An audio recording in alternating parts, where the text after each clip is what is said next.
The morning Selene left, the sky was the color of ash. She had packed only what she could carry. One bag for herself. One bag for their son. Everything else. The gowns he had bought her. The jewels that marked her as the Alpha's mate. The life she had built inside these walls. She left behind. Tiernan was only 4 years old. He did not understand why his mother was crying. He did not understand why his father had not come to say goodbye. All he knew was that his small hand was wrapped in hers, and they were walking away from the only home he had ever known. Caris watched from the window of his study. He told himself this was the right thing. Selene would find someone else, someone who could love her the way she deserved. And he would finally be with Vaylin, the woman he had loved since before duty and obligation had forced him into a mating he never wanted. He told himself Selene would heal. He told himself his son would forgive him. He told himself the hollow ache in his chest meant nothing, just the breaking of a bond that should never have been forged in the first place. But as he watched his mate and his child disappear through the gates of Valdros, something cold settled into his bones, a whisper of warning he refused to hear. Caris had made his choice. He chose his first love. He chose the past over the present, memory over reality, and a promise whispered in youth over the vows spoken in truth.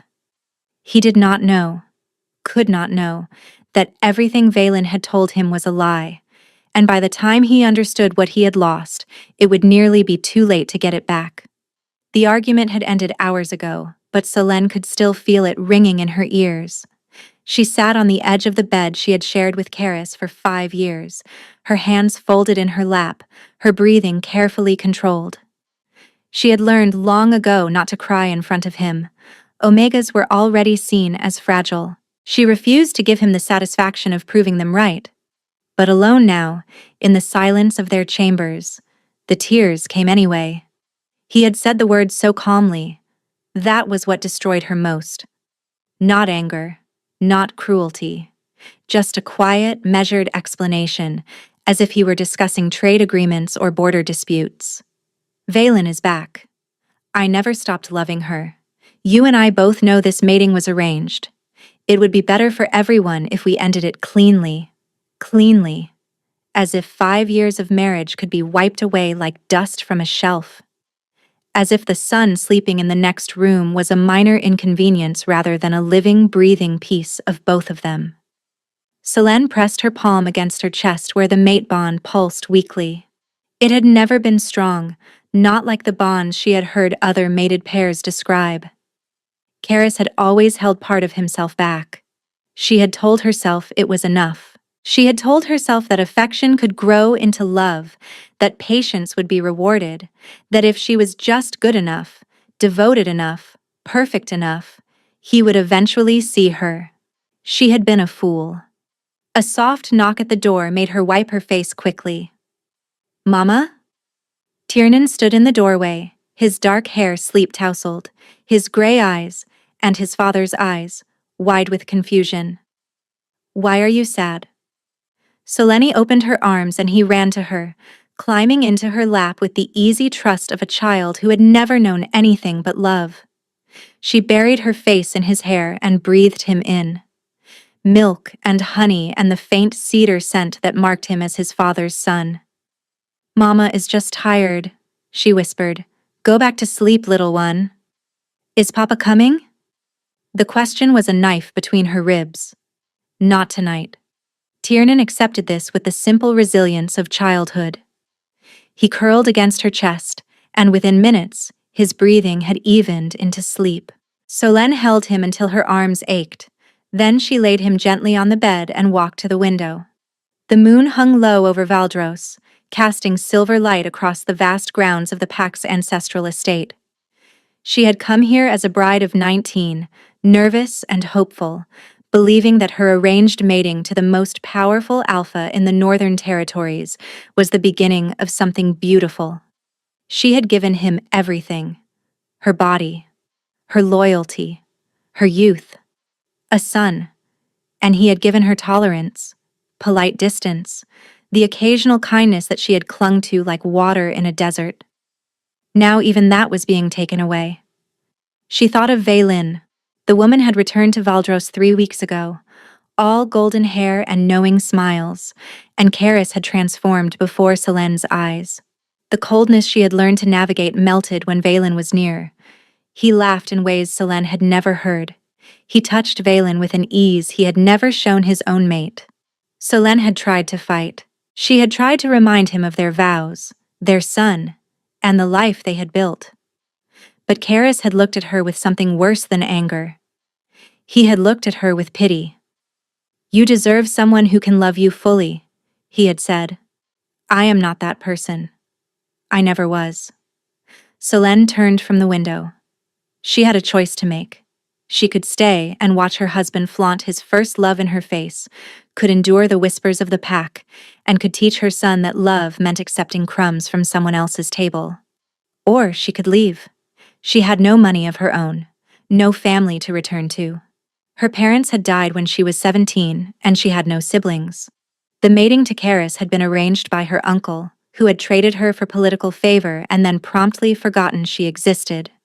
But she had her hands, she had her mind, and she had a son who deserved to know that his mother was not a woman who simply surrendered. By the time dawn broke over Valdros, Selen had made her decision. She packed only what she could carry. And when Tiernan woke, she took his hand and walked out the front gates without looking back. 3 weeks earlier, Karis had believed his life was finally making sense. He stood in his study, reviewing reports from the eastern border, when the door opened without a knock. Only one person in Valdros would dare such presumption, and he was already smiling before he looked up. "You work too much."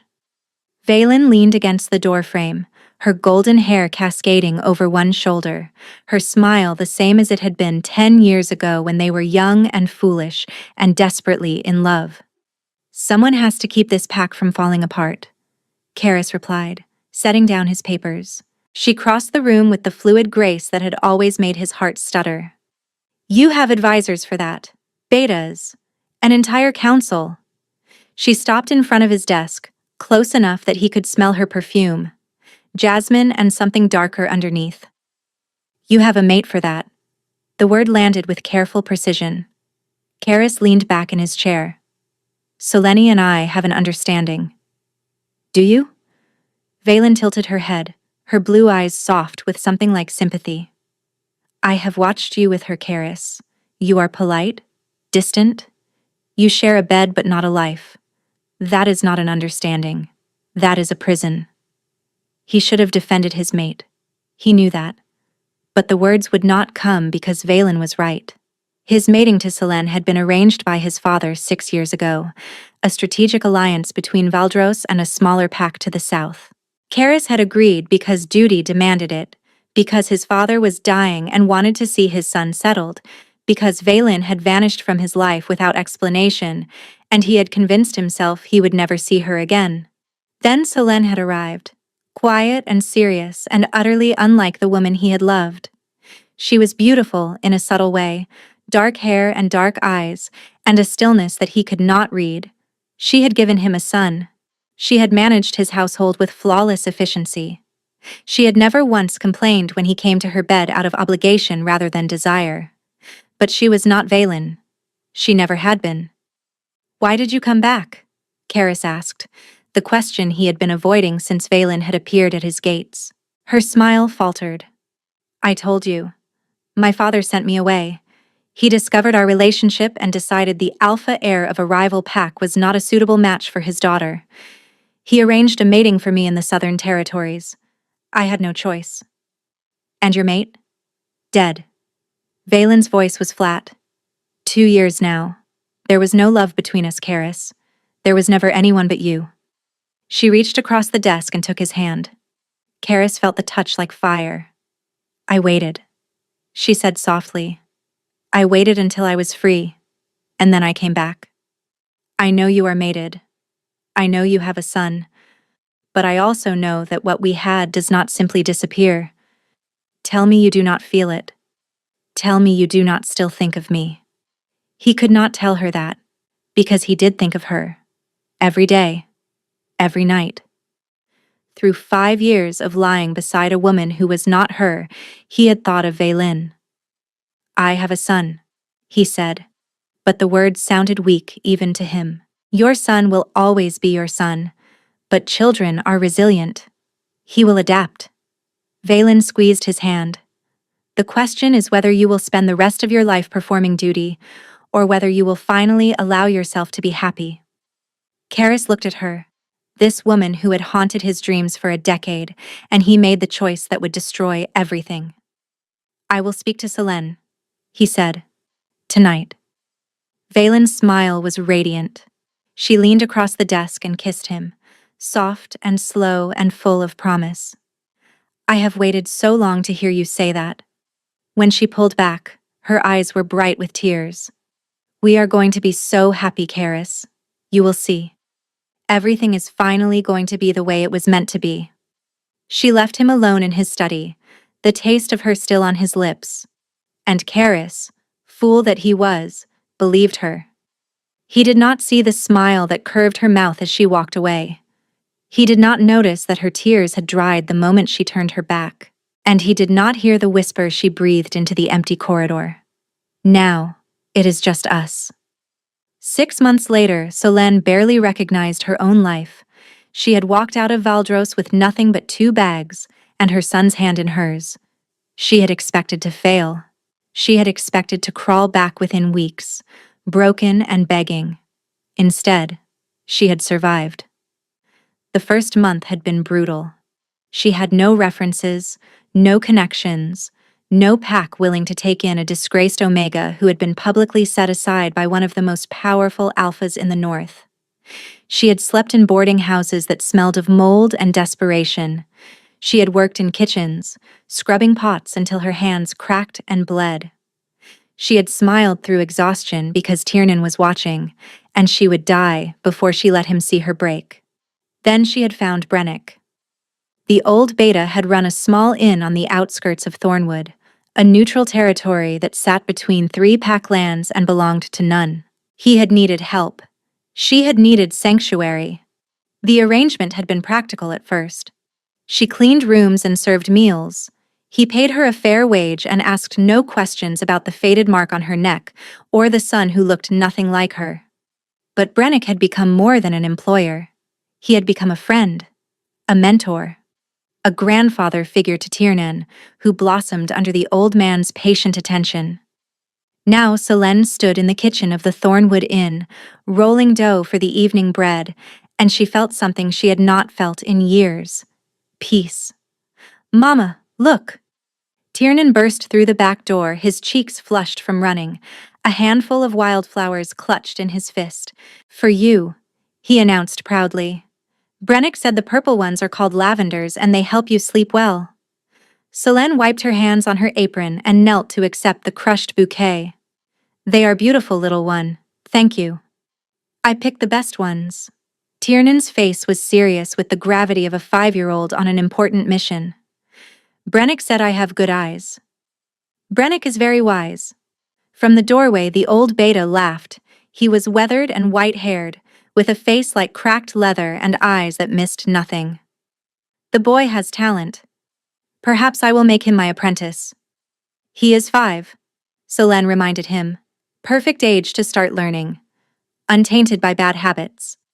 Brennick winked at Tiernan. "Go wash up. Dinner in an hour." Tiernan scampered off, and Selene returned to her bread. But she could feel Brennick watching her. "You are healing," he said finally. "I was not certain you would. I had no choice." "There is always a choice. Some people break. You did not." Selene pressed her knuckles into the dough, working through the tightness in her chest. "I broke many times. I simply did it where no one could see." Brennick nodded slowly. "That is not breaking. That is being human." The bell above the front door chimed, signaling a new guest. Brennick moved to greet them, leaving Selene alone with the silence and the rhythm of her work. She did not think about Karis anymore. Not often. Not like she used to, in those first terrible weeks when the mate bond had ached like a wound that would not close. The bond had faded now, stretched thin by distance and neglect. She could barely feel it, just a faint thread somewhere deep in her chest, easy to ignore. She wondered sometimes if he had completed the severing ritual, if he had taken Valen as his new mate, if he ever thought about the son he had discarded along with his unwanted wife. Then she pushed those thoughts away because they served no purpose. The past was the past. She had built a new life, a good life, a life where she was valued for herself, not for what she could provide.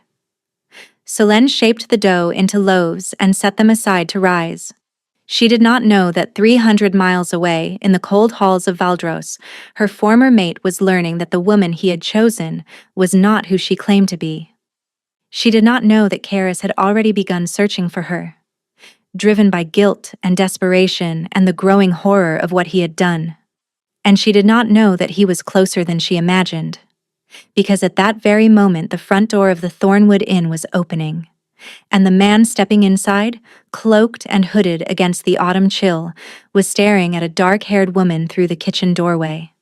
Beside her stood a man Karis did not recognize, older, comfortable in her space, laughing at something she had said. Karis felt his claws extend before he could stop them. His wolf surged forward with a possessiveness he had no right to feel. "She is not yours anymore," he told himself. "You gave her up." But watching Selene smile at another man, watching his son call this stranger by name, Karis understood with brutal clarity exactly what he had thrown away, and he had no idea if he could ever get it back. Karis did not enter the inn that night. He stood in the shadows across the street, watching through the window as Selene moved through the warmth and light of a world that no longer included him. She smiled at the old beta. She laughed at something a guest said. She lifted Tiernan onto her hip and kissed his forehead with an ease that spoke of contentment. She looked happy. The realization burned through him like acid. In 5 years of marriage, he had never once seen her look like that, relaxed, unguarded, free. He had done that to her. He had made her so miserable that leaving him had been liberation. Karis turned away from the window and walked into the darkness. He needed to think. He needed to understand how everything had fallen apart so quickly. 3 months ago, he had been certain he was finally living the life he was meant to have. Valen had moved into Valdros. She had taken Selene's place in his chambers, his councils, and his bed. She had smiled at him with those blue eyes, and he had believed every word she spoke. Then the cracks had begun to show. It started with small things. Valen's cruelty to the servants, dismissed as stress. Her jealousy when he spent time with anyone else, explained away as passion. Her constant questions about pack finances, about alliances, about the movements of his warriors. He had answered them because she was going to be his mate, and mates shared everything. Then his beta, a grizzled warrior named Corvin, who had served the pack for 30 years, had come to him with concerns. "The southern packs are mobilizing," Corvin had said, "and I have received word that Valen has been sending messages across the border, to her dead mate's family." Karis had dismissed it. "She is maintaining old connections. There is nothing sinister in that." But Corvin's words had planted a seed of doubt. He had begun watching Valen more carefully. He had noticed the way her smile never quite reached her eyes, the way she deflected questions about her years in the South, the way she flinched when he touched her unexpectedly, as if his hands were something to be endured rather than welcomed. One night, he had found her in his study, rifling through documents she had no reason to access, maps of Valdros defenses, supply routes, the locations of safe houses used by pack members during times of war. "What are you doing?"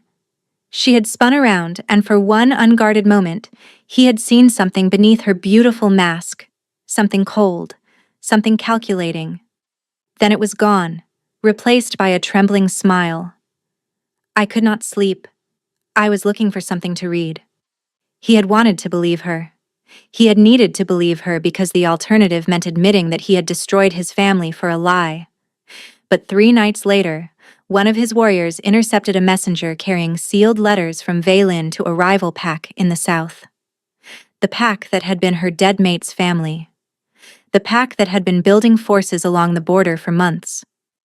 The letters contained everything: troop movements, defensive weaknesses, the names of Karis's most trusted advisors, and the pressure points that could be used to turn them. Valen was a spy. She had never loved him. She had been sent to infiltrate Valdros, to seduce the Alpha, to tear apart his family and leave him vulnerable for conquest. And Karis, blinded by a decade of longing, had handed her everything on a silver platter. He had confronted her that night, the letters clutched in his fist, his wolf howling for blood. She had not even tried to deny it.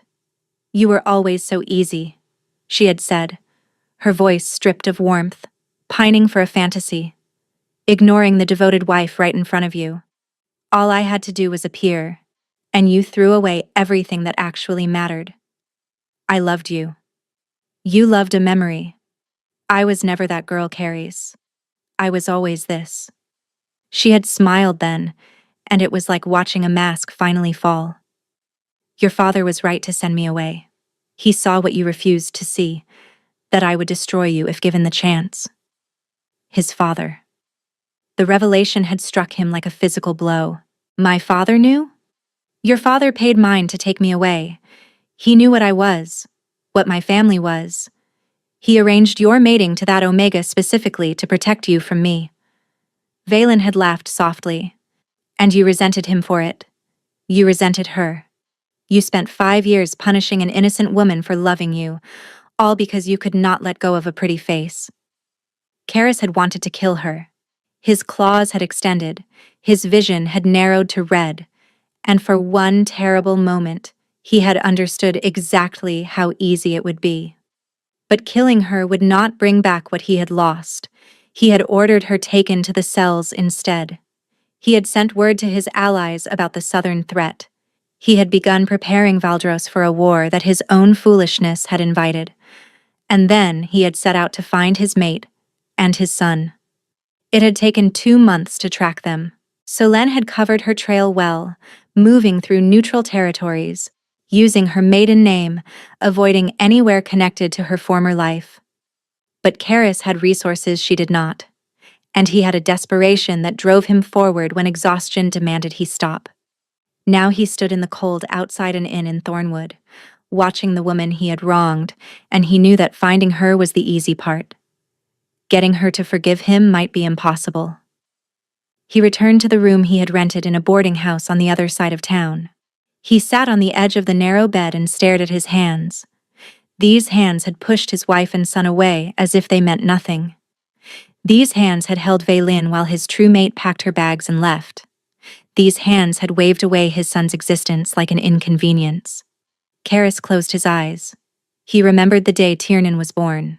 He had stood outside the birthing room, listening to Selena's cries, feeling useless and distant and utterly disconnected from the miracle happening on the other side of the door. When the healer had finally let him in, Selene had been exhausted, her dark hair plastered to her forehead, her face pale with effort. But she had been smiling, a real smile, the kind he so rarely saw from her, as she looked down at the tiny bundle in her arms. "He has your eyes," she had whispered. Karis had looked at his son, at those gray eyes blinking up at him, and he had felt something shift in his chest, something that might have grown into love if he had let it. But he had not let it. He had held himself apart, convinced that any attachment to this child would be a betrayal of the love he still carried for Valen. He had been a father in name only, providing financial support and occasional attention, but never the warmth a child needed. Tiernan had tried so hard to win his approval.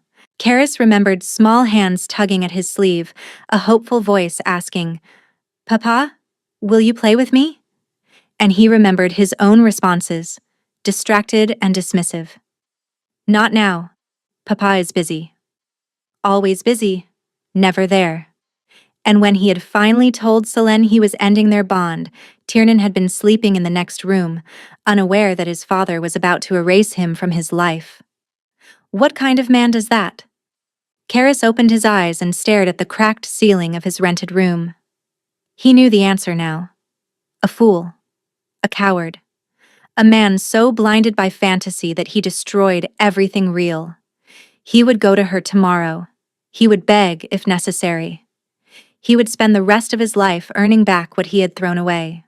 But when morning came and Karis walked through the doors of the Thornwood Inn, he discovered that earning forgiveness was far more difficult than he had imagined, because Selene took one look at him, and the warmth drained from her face like water from a shattered glass. "No," she said quietly. "Absolutely not." She turned and walked away, leaving him standing in the middle of the common room while every eye in the place watched with undisguised curiosity. Karis followed. "Selene, please. I need to explain." She spun around, and he saw something he had never seen in her before. Anger. Real, burning, uncontained anger. "Explain what?" Her voice was low but fierce. "Explain why you chose her over me? Explain why you discarded your son like unwanted baggage? Explain why you waited 6 months to come looking for us?" "I was wrong." "You were wrong." She laughed, and the sound was sharp as broken glass. "That is your explanation? You were wrong?" "Valen was not who I thought she was. She was using me. She was a spy, sent to destroy Valdros from the inside. Everything she told me was a lie." Something flickered across Selene's face. Surprise, perhaps. Or vindication. But it was quickly buried beneath cold fury. "So you only came looking for us because your precious Valine turned out to be a traitor. If she had been genuine, you would have happily spent the rest of your life pretending Tiernan and I never existed." Karis opened his mouth to deny it, but the words would not come, because she was right. If Valen had been real, if the fantasy had continued, he would never have questioned his choice.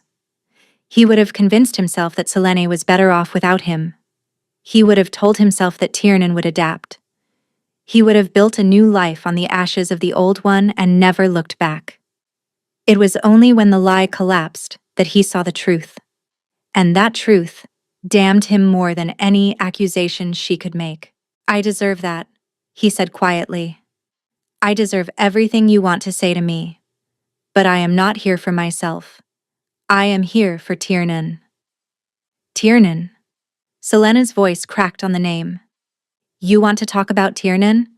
The son you have not seen in 6 months? The son who cried himself to sleep every night for weeks asking why Papa left? The son who has finally stopped asking because he has accepted that his father is never coming back?" Each word was a knife, and Karis accepted every cut.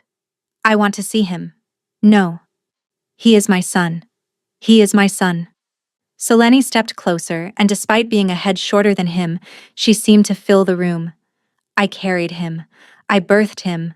I raised him while you treated us both like obligations to be tolerated. You do not get to walk back into his life because your conscience finally started bothering you. Selene, you are a stranger to him now." Her voice broke on the words, and for one moment, he saw the grief beneath her anger. The mother who had watched her child suffer. The woman who had pieced together a shattered heart and rebuilt it into something stronger. "You made yourself a stranger," she continued, "and I will not let you break him again." She turned and walked through the kitchen door, and this time, she locked it behind her. Karis stood alone in the empty common room. And for the first time in his life, the Alpha of Valdros had no idea what to do. 3 days passed. Karis did not leave Thornwood. He could not. Every instinct in his body screamed at him to stay close, to watch, to wait. So he watched. He saw Selene walk Tiernan to the small school at the edge of town each morning.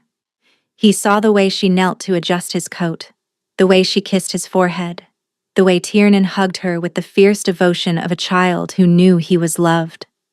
He saw Tiernan playing with other children in the afternoon, laughing with an ease that Karis had never witnessed in Valdros. The boy had always been quiet there, watchful, as if afraid of making a wrong move. Here, he was free. Karis also saw Brennick, the old beta who had taken his family under his protection. The man treated Selene with fatherly affection and Tiernan with grandfatherly indulgence. He was everything Karis should have been. It was on the third day that Tiernan finally saw him. Karis had been standing near the school when the children emerged, trying to catch a glimpse of his son. He had not expected Tiernan to notice him among the crowd of waiting parents, but children see more than adults realize. Tiernan stopped in the middle of the path, his small body going rigid. His gray eyes, so like his father's, went wide with recognition. For one breathless moment, Karis thought the boy might run to him. Instead, Tiernan turned and ran the other way. He crashed into Selene's legs, burying his face in her skirt, his small shoulders shaking with sobs. Selene looked up, saw Karis standing there, and her expression turned murderous. She scooped Tiernan into her arms and carried him away without a word. Karis followed at a distance, unable to stop himself. When they reached the inn, Selene handed Tiernan to Brennick and marched back outside to where Karis stood in the street. "I told you to stay away from him. I was not going to approach him, I just wanted to see him. He is terrified of you." Selene's voice was raw. "He does not understand why you left. He does not understand what he did wrong. Because in his mind, he must have done something wrong. Children always blame themselves. He did nothing wrong. I know that. You know that. But he is 5 years old, and the only thing he understands is that his father chose someone else over him." Tears were streaming down her face now, and she did not bother to wipe them away. "Do you have any idea what that does to a child?" Karis felt his own eyes burning. "I never meant to hurt him. Intent does not matter. Impact does. And the impact of your choices is a little boy who flinches when he sees his own father." Selene took a shuddering breath. "Go back to Valdros, Karis. Go back to your pack, and your wars, and your regrets. Leave us in peace." "I cannot." "Why not?" "Because I love him." The words came out broken, barely a whisper. "I know I have no right to say that. I know I have not earned it. But he is my son, and I love him, and I will not abandon him again. Not even if you hate me. Not even if he hates me. I will stay in this town for the rest of my life if that is what it takes. I will wait until he is ready. I will prove to him that I have changed."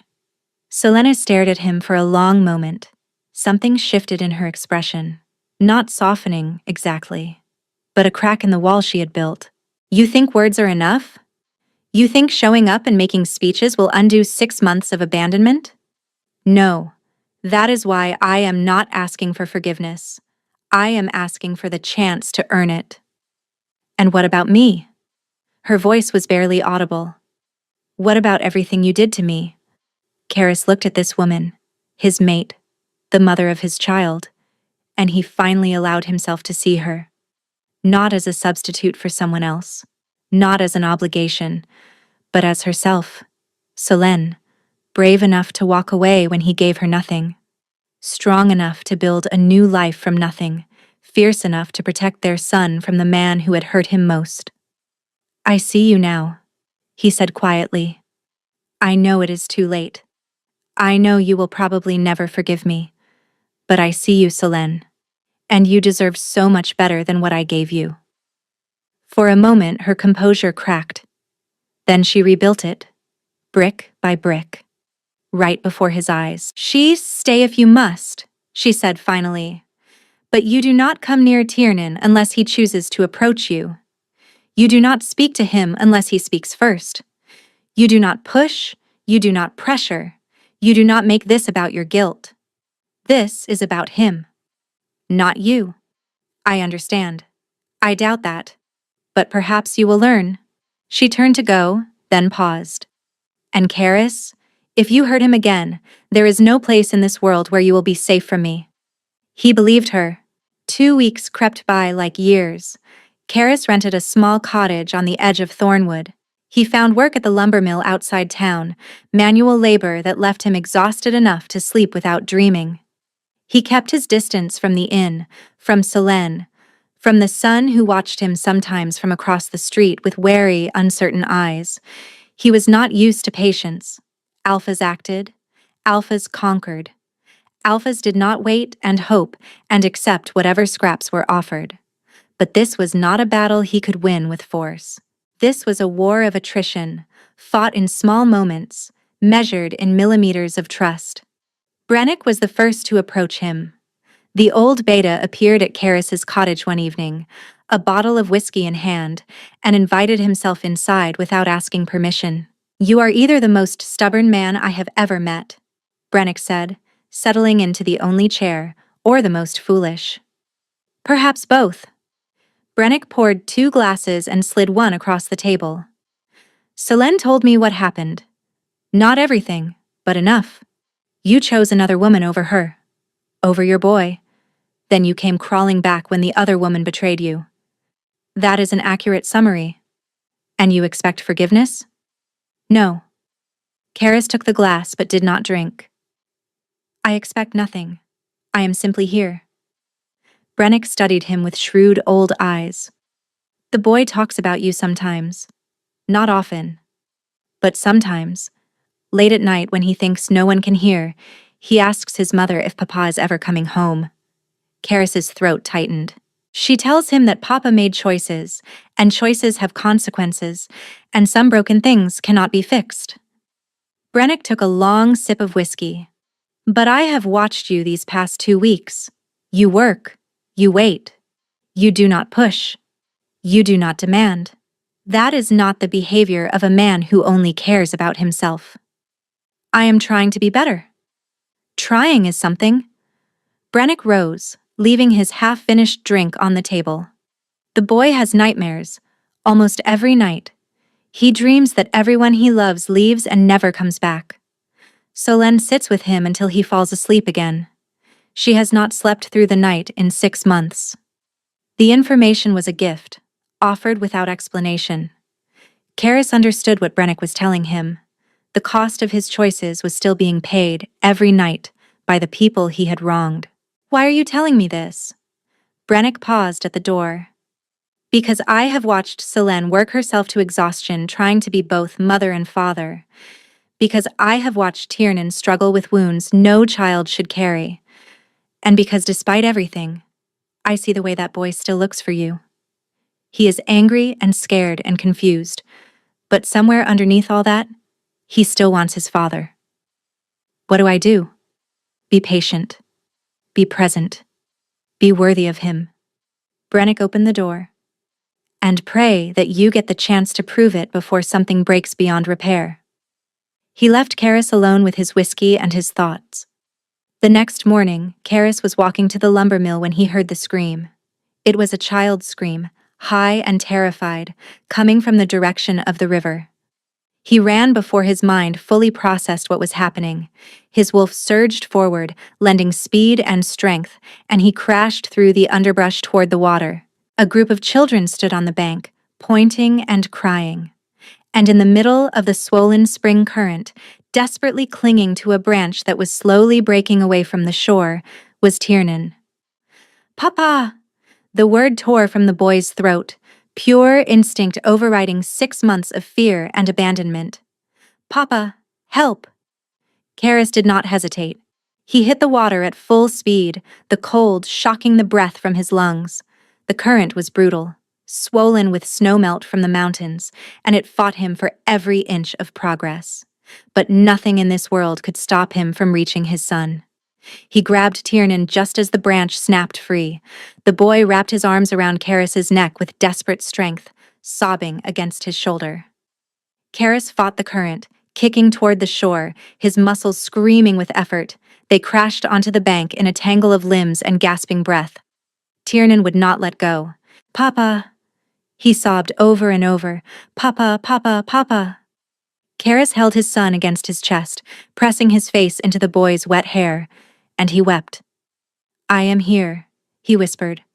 "I am here, and I am never leaving you again. I promise. I promise."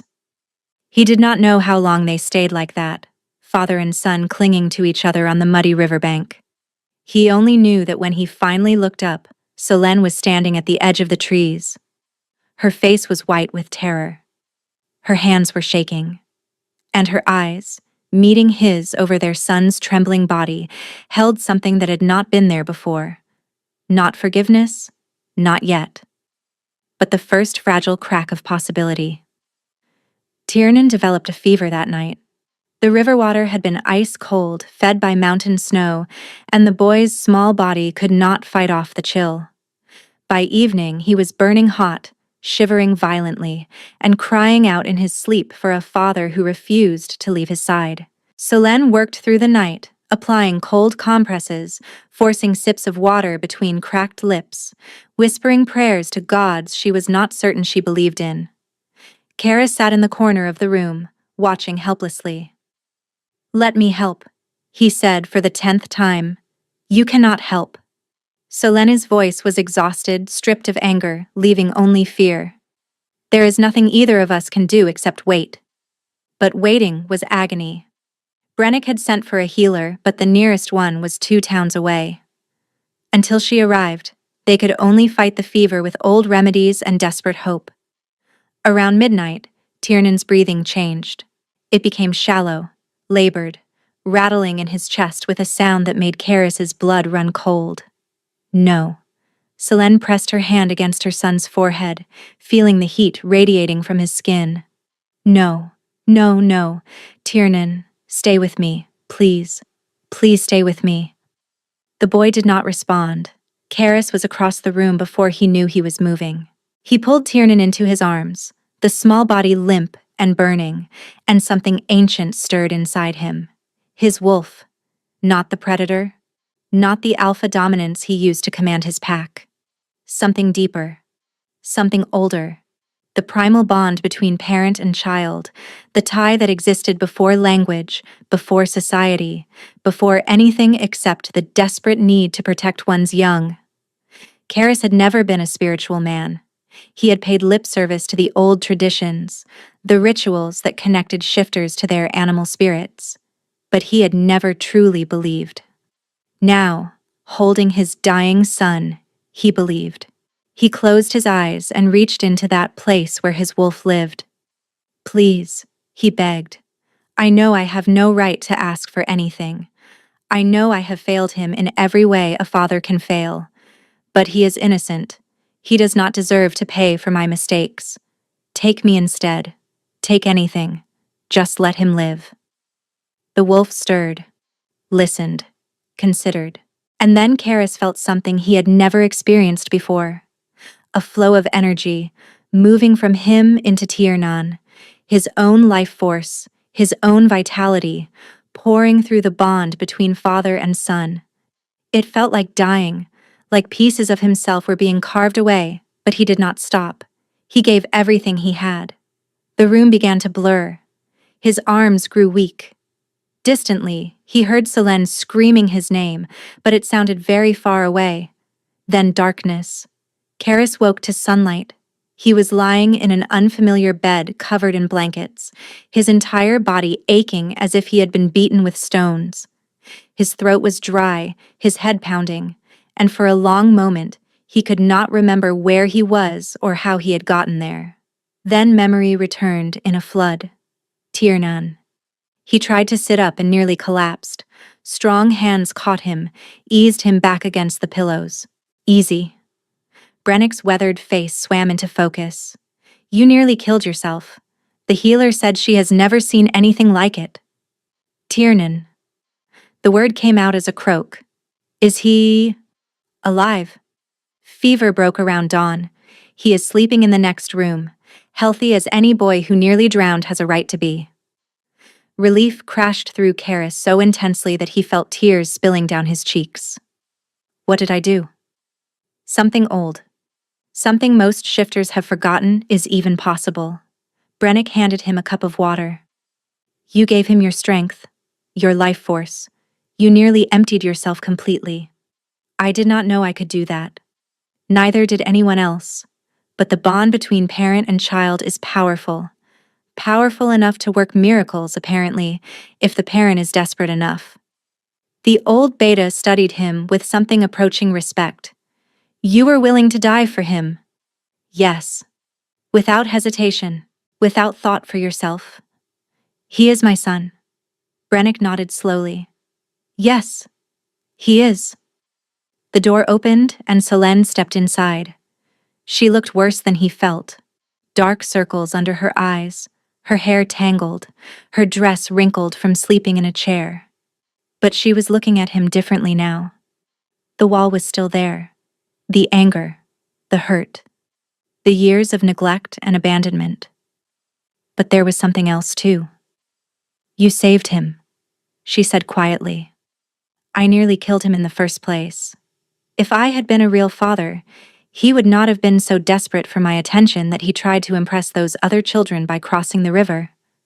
Selene flinched. You knew? The other children told me. They dared him to do it. Said his father did not love him, so he was probably too weak and scared to try. Karis closed his eyes against the fresh wave of guilt. He was trying to prove them wrong.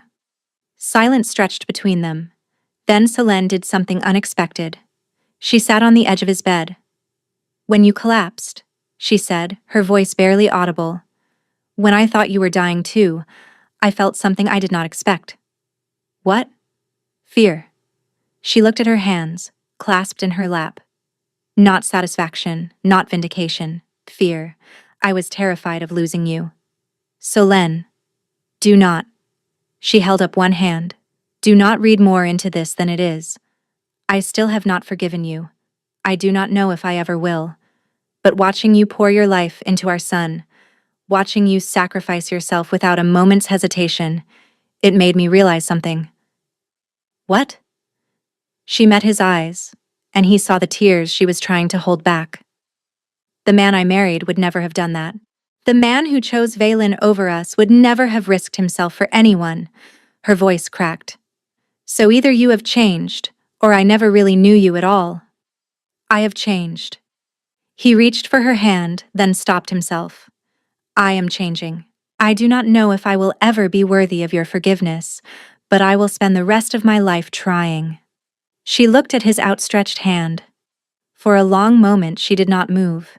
Then, slowly, she reached out and let her fingers brush against his. It was barely a touch, a whisper of contact. But it was the first time she had voluntarily reached for him since she had left Valdros. And Karis held on to that moment like a drowning man holds onto driftwood. Recovery was slow for both of them. Karis regained his strength over the following days, though the healer warned him that what he had done would leave permanent marks. He had given away years of his life, she said. Not enough to shorten his span significantly, but enough that he would feel the difference. A weariness that would never fully fade, a reminder of what he had been willing to sacrifice. He accepted it gladly.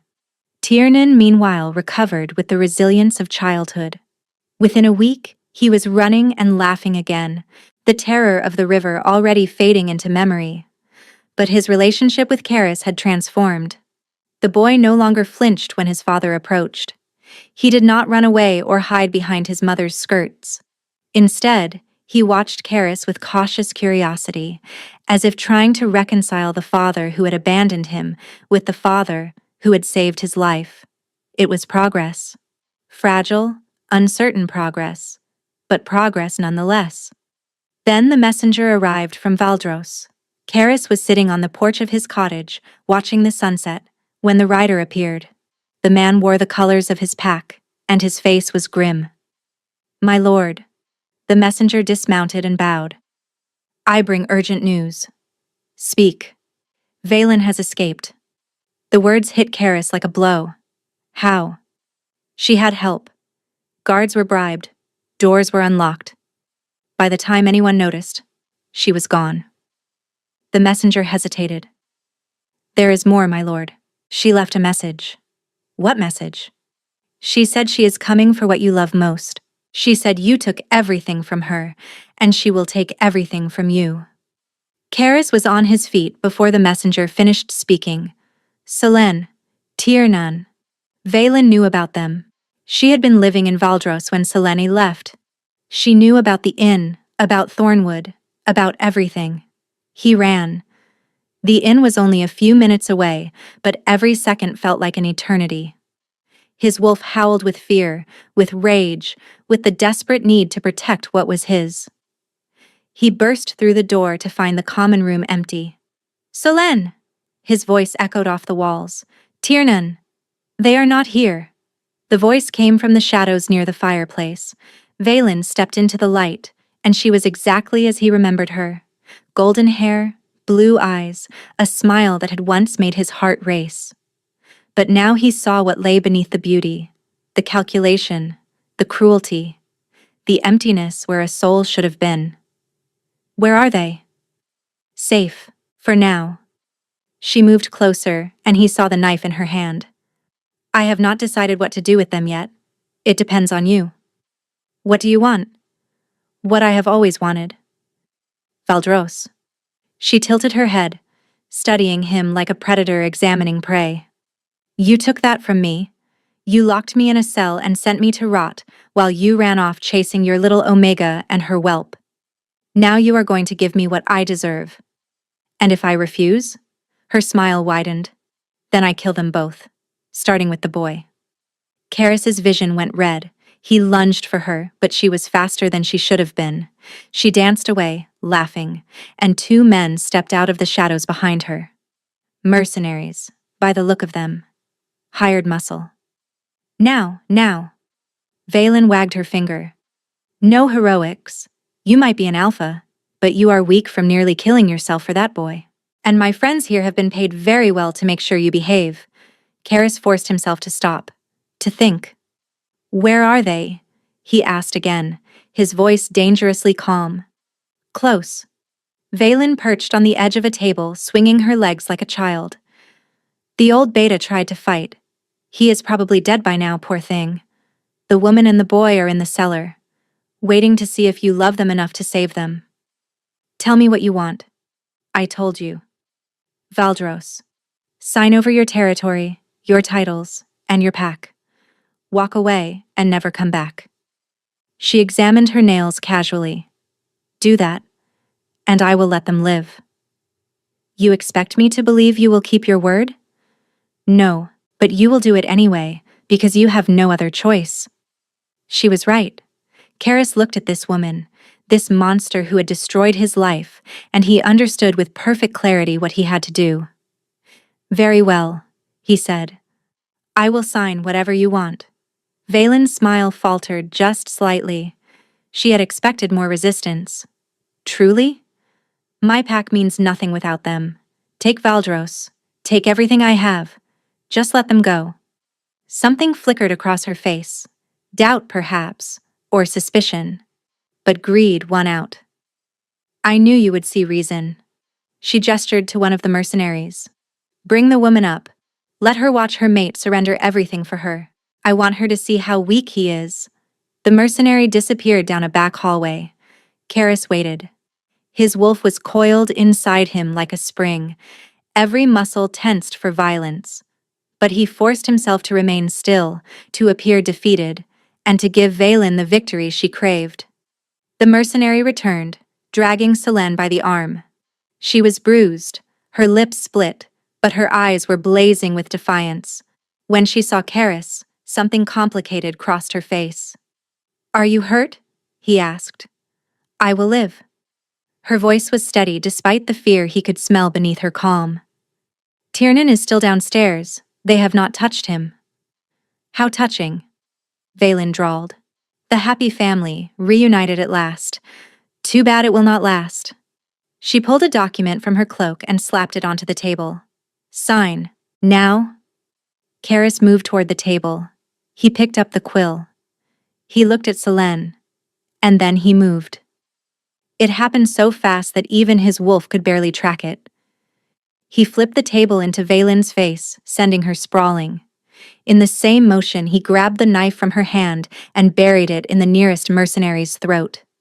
The second mercenary drew his sword, but Selene was already moving.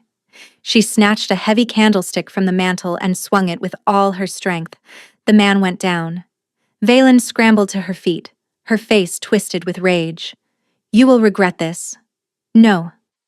Karis stepped toward her, and all the alpha dominance he had been suppressing came flooding back. His voice dropped to a growl that shook the walls. You will. For the first time, he saw fear in her eyes. Real fear. She turned to run, but Brennick was blocking the door. The old beta was battered, bleeding from a wound on his head, but he was very much alive. And he was holding a crossbow. Going somewhere? He asked pleasantly. Valen stopped. She looked from Brennick to Karis to Selene, calculating her odds. Then she laughed. Fine. You win this round. But this is not over, Karis. It will never be over. I will come back. I will always come back. And next time. There will be no next time, Selene said. She stepped forward, the candlestick still in her hand, and swung it one more time. Valen crumpled to the floor. Silence fell over the inn. Karis looked at his mate, at this woman who had just helped him defeat the enemy who had nearly destroyed their family. That was for taking my son, Selene said quietly.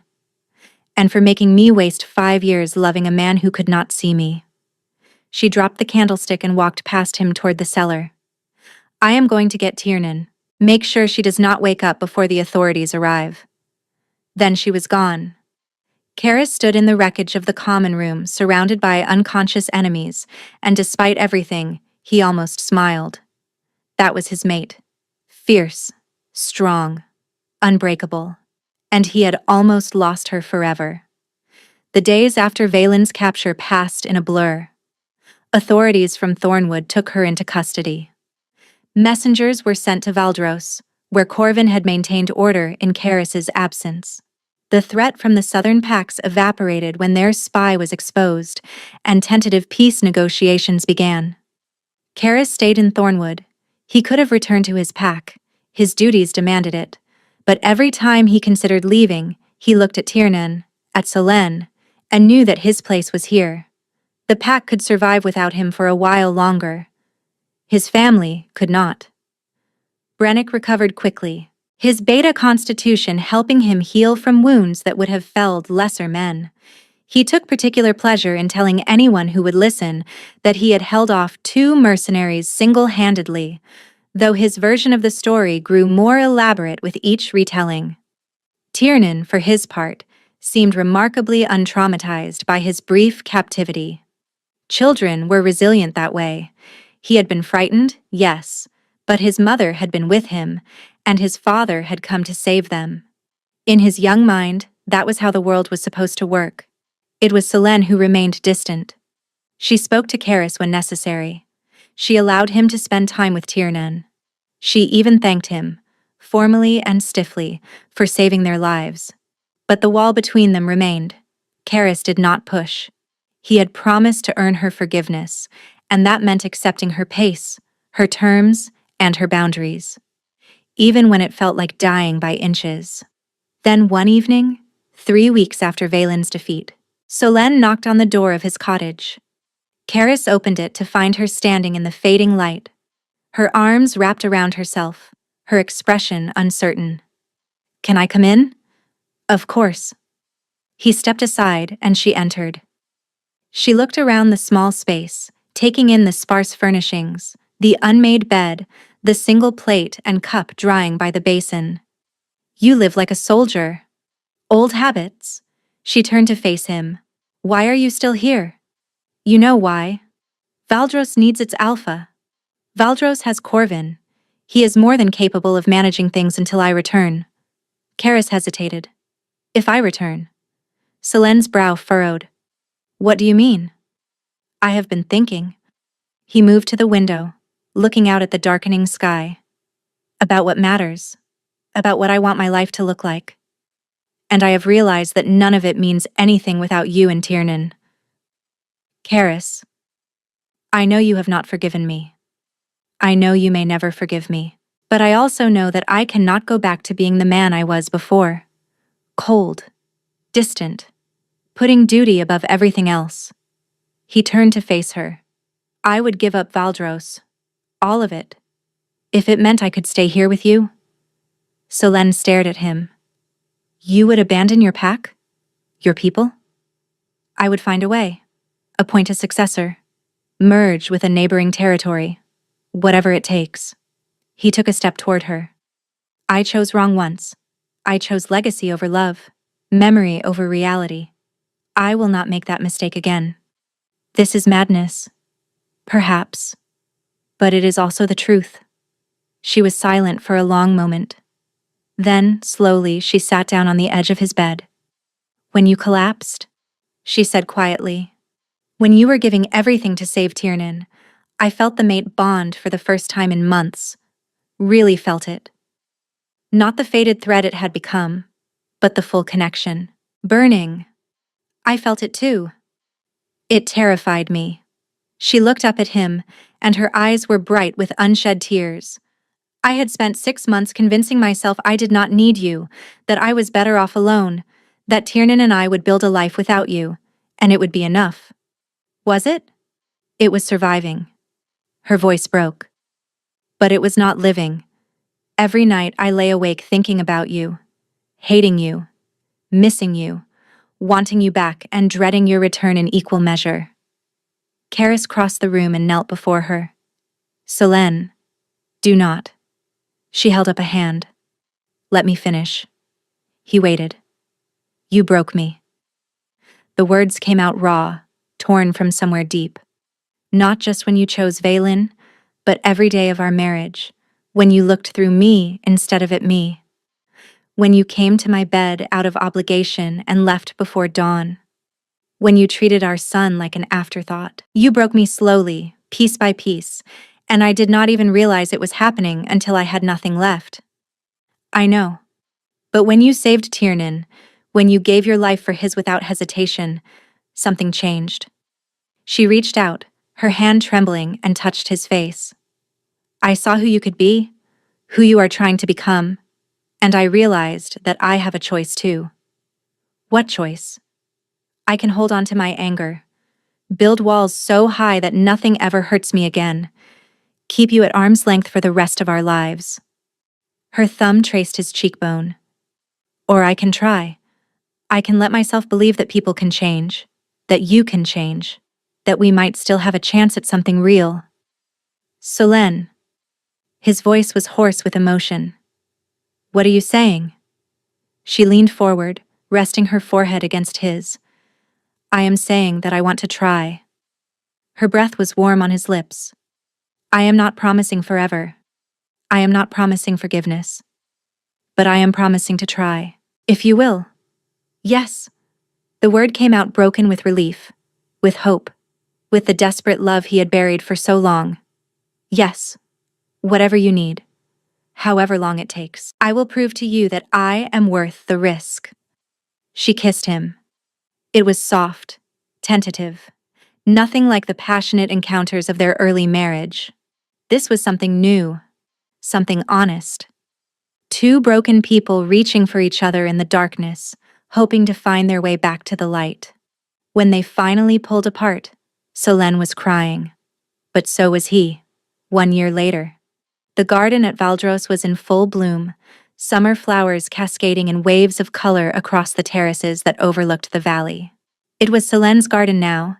She had redesigned it herself, tearing out the formal hedges and rigid pathways that had dominated the space for generations and replacing them with something wild, something free, something alive. Much like their marriage. Karis watched from the study window as his mate walked among the flowers, their son dancing at her heels. Tiernan was 6 now, taller than he had any right to be, with his father's gray eyes and his mother's stubborn chin. He was laughing at something Selene had said, the sound carrying through the open window like music. There had been a time when Karis had believed he would never hear that laugh again. The past year had not been easy. Rebuilding trust was harder than building it in the first place, and there were days when the old wounds reopened without warning. Arguments, tears, long silences that stretched across rooms like chasms. But there were also moments of grace. Moments when Selene looked at him and he saw love instead of wariness. Moments when Tiernan crawled into his lap without flinching and fell asleep against his chest. Moments when the mate bond hummed with contentment instead of pain. They had returned to Valdros 6 months ago. After Selene finally agreed to give his world a chance, it had been an adjustment for all of them. The pack had stared at their returned alpha and his previously unknown mate with barely concealed curiosity. The council had whispered about weakness and sentiment and the dangers of putting family above duty. Karis had silenced them all, not with dominance or threats, but with results. Under his leadership, Valdros had grown stronger. The southern threat had been neutralized. Trade agreements had been renegotiated. New alliances had been forged with pacts that had previously been adversaries. And through it all, Selene had been beside him. She had taken to her role as Alpha's mate with surprising ease. Or perhaps not surprising, Karis reflected. She had always been strong. He had simply been too blind to see it. "You are brooding again." Brennick's voice pulled him from his thoughts. The old Beta had come to Valdros with them, unwilling to be left behind. He had been given a position on the council, advisor to the Alpha's family, and he took particular pleasure in telling Karis when he was being an idiot. "I am reflecting," Karis corrected. "There is a difference." "Not from where I am standing." Brennick moved to stand beside him at the window. "She looks happy." "She is happy." "So are you, though you would never admit it." Karis allowed himself a small smile. "Perhaps." They watched in comfortable silence as Selene lifted Tiernan and spun him around, both of them laughing. Then she looked up at the study window, somehow knowing exactly where Karis would be standing. She smiled. It was not the careful, guarded smile she had worn for so long. This was the real thing, unfiltered and unafraid, and it reached all the way to her eyes. Karis raised his hand in acknowledgement. "You know," Brennick said thoughtfully, "when I first met you, standing outside my inn like a lost pup, I thought you were the biggest fool I had ever encountered." "You were not wrong." "No? But fools can learn, and you have learned more than most." The old Beta clapped him on the shoulder. "Do not forget it." He left Karis alone with his thoughts. A few minutes later, the study door opened again, and Selene entered. She was flushed from the summer heat, her dark hair escaping from its pins, her dress stained with grass at the knees. She had never looked more beautiful. "Tiernan wants you to come outside," she said.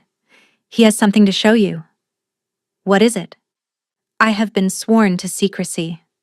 She crossed the room and slipped her arms around his waist. "But I think you will like it." Karis pulled her closer, breathing in the scent of flowers and sunshine and home. "Thank you," he said quietly. "For what?" "For trying. For giving me another chance. For believing I could become someone worth loving." Selene looked up at him, and her eyes were bright with emotion. "I did not just believe it," she said. "I saw it. Every day, in every choice you make. The man who abandoned us is gone. The man standing here now is someone I choose. Freely. Without reservation. I love you." The words came easily now, after months of practice, but they still carried weight. Still mattered. "I love you too." She rose on her toes and kissed him softly. "Now come outside before your sun expires from impatience." She took his hand and led him through the corridors of Valdros, past servants who bowed and smiled, past council members who no longer whispered, past the portrait of his father that hung in the great hall. Karis paused before it. His father looked down at him with stern, painted eyes. The man who had arranged his mating to Selene. The man who had paid to send Valen away. The man who had seen the danger that Karis had refused to see. "He knew," Karis said quietly. "He tried to protect me from her." Selene squeezed his hand. "He tried to give you a chance at real happiness. He just did not know how to explain it. I spent years resenting him for it. And now?" Karis looked at the portrait for a long moment. Then he turned away. "Now I understand." They walked out into the garden together, hand in hand, and Tiernan came running to meet them. He grabbed his father's other hand and pulled him urgently toward a corner of the garden that Selene had roped off weeks ago. "Look, Papa, look what we grew." He pulled back the rope to reveal a small patch of flowers, lovingly tended, slightly crooked, but blooming with stubborn determination. "These are mine," Tiernan announced proudly. "Mama helped, But I did the work. I watered them every day, even when I wanted to play instead. Karis knelt beside his son, examining the flowers with appropriate gravity. They are magnificent. I know. Tiernan beamed. Mama said that things do not grow unless you take care of them. She said love is like that too. You have to work at it every day, even when it is hard. Karis looked up at Selene, who was watching them with tears in her eyes. Your mother is very wise, he said. I know that too. Tiernan threw his arms around Karis's neck. I love you, Papa. The words, so simple, so freely given, broke something open in Karis's chest. I love you too, little one, more than you will ever know. He held his son close, feeling the small heart beating against his own, and he made a silent vow. Never again. He would never again take this for granted. Never again choose phantoms over flesh and blood. Never again forget that the greatest gift he had ever been given was standing right in front of him. Selene knelt beside them, wrapping her arms around both of them, and for a moment, they stayed like that. A family, whole and healing, tangled together in a garden that Selene had built from nothing. Just like their life. Just like their love. The past could not be erased. The scars would always remain. But scars were proof of survival, and survival was proof of strength. And strength was the foundation on which they would build everything that came next. Karis looked at his mate, at his son, at the world they had created together. And he knew, with absolute certainty, that he was finally home. 5 years later, Tiernan stood at the edge of the river where he had nearly drowned. He was 11 now, tall for his age, with his father's quiet strength and his mother's fierce determination.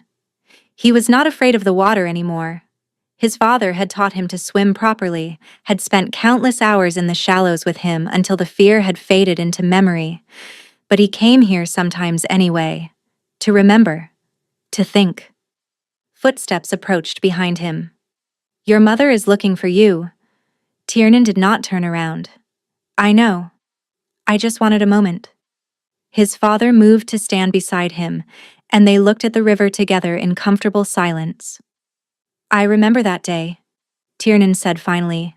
Not all of it, but some. I remember being scared. I remember calling for you. I remember thinking you would not come. But I did. You did. Tiernan looked up at his father. Mama told me once that you almost died saving me, that you gave me part of your life. Karis nodded slowly. I did. Why? Because you are my son. Because I would do it again without hesitation. Because there is nothing in this world more important to me than you and your mother. Tiernan was quiet for a moment, processing this.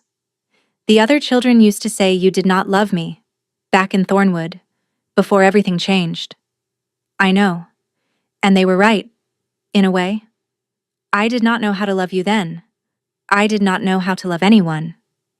Karis turned to face his son.